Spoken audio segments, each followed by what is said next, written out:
The targets had been telegraphed for a week, so most senior militants had probably fled. But for ordinary citizens on the ground, the impact was very real. Residents in Qa'im in Iraq said they've been lobbying for months to move militia bases away from their homes, to no avail. This airstrike has led to the explosion of equipment and rockets stored in these buildings. The shrapnel from the rockets flew inside the residential compound. It caused damage to the buildings, equipment, and the people's properties, and one citizen was martyred. President Biden announced the operation in a written statement, saying that the US response begins today, but will continue at times and places of America's choosing. The first phase was largely conducted by long-range B-1 bombers, flown all the way from Texas, refueling mid-air en route to the Middle East. It's been a week since the deadly attack on US soldiers at the Tower 22 base in the northeast of Jordan. The drone strike immediately blamed on an Iran-backed militia, but last night's US strikes intentionally did not hit Iran. Instead, they targeted the two countries where the militia operate, Syria and Iraq. 125 precision-guided munitions were dropped onto 85 targets across 7 sites, 5 of which have so far been identified and comprise command and control operations, intelligence centres and weapons bunkers. The whole operation lasting just half an hour. 23 were reported killed inside Syria, including some civilians and 1 Iranian Revolutionary Guard. The Iraqi government said 16 were killed, civilians among them. This was a calculated move by President Biden. He had to retaliate after the killing of 3 US troops, but he says he didn't want that response to be the very thing that escalates the war in the Middle East into a wider conflict. So the thinking is that by flagging last night's strikes and more to come, that potentially casualties and chaos could be minimized, while at the same time America gets to send a strong message that the attacks on its troops must stop. But whether Iran and its militant proxies see it the same way is obviously the huge risk. There are about 30,000 US troops scattered across the region, including 900 in Syria, the only country where America doesn't have the permission of the government, and another 2,500 in Iraq, where authorities are asking the US to start to withdraw. Today, Baghdad accused the US of deception, saying America's claim that it had informed them about the attack ahead of time was unfounded. Iran also blasted the US over the strikes, sticking to the expected script. We naturally condemn any move against the resistance front. These attacks will lead to the flames of the resistance, and they must act wisely, which is very unlikely, and we do not see it in the Americans. But beyond the rhetoric, the human cost of this escalating violence is clear, as was the visible anguish on Joe Biden's face yesterday, as he received the bodies of the 3 American troops killed last weekend. Biden says he wants an end to the attacks.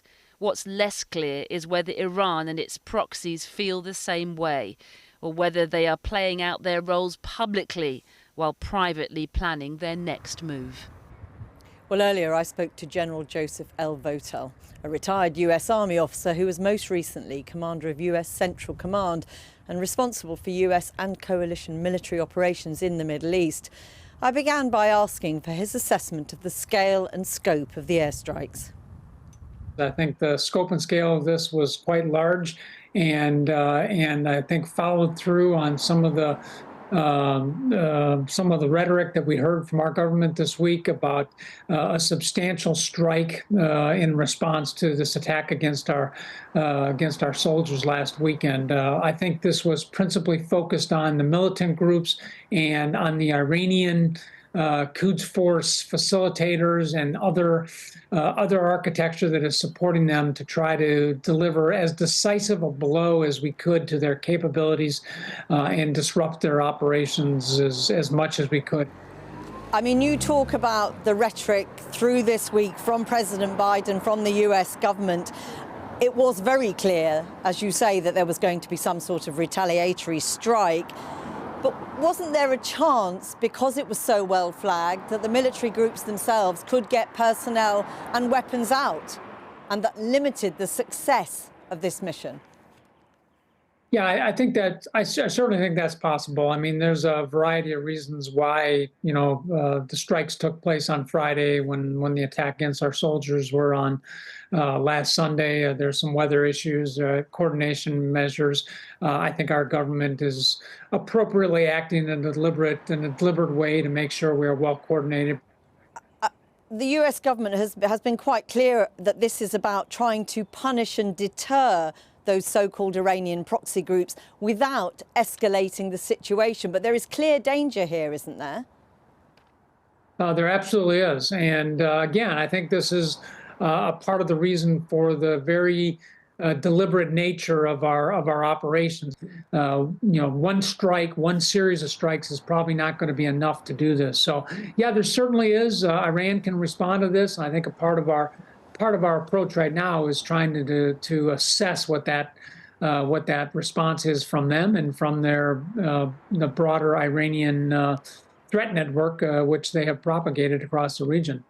What is your best assessment of what the next retaliation from the other side, as it were, might be?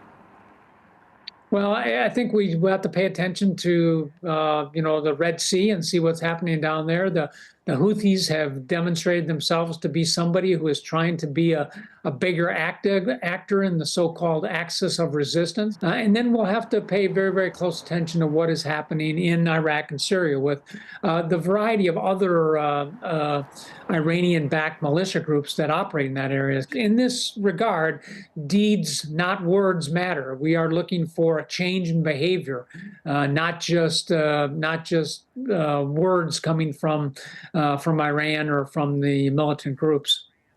Yeah, but words initially do matter, and what Iran has said is these attacks are a violation of sovereignty. Syria has accused the US of igniting the conflict in the Middle East, and Iraq says this will bring disastrous consequences for the region.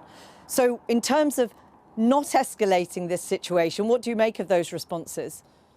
Well, I think the responses from Syria and Iran are fairly predictable. I find it a little bit shallow here for Iran to accuse us of doing something when they have been doing so much to their threat network and the havoc that the Syrian regime has reaped not only on their own country but across the region. I found that a little bit shallow.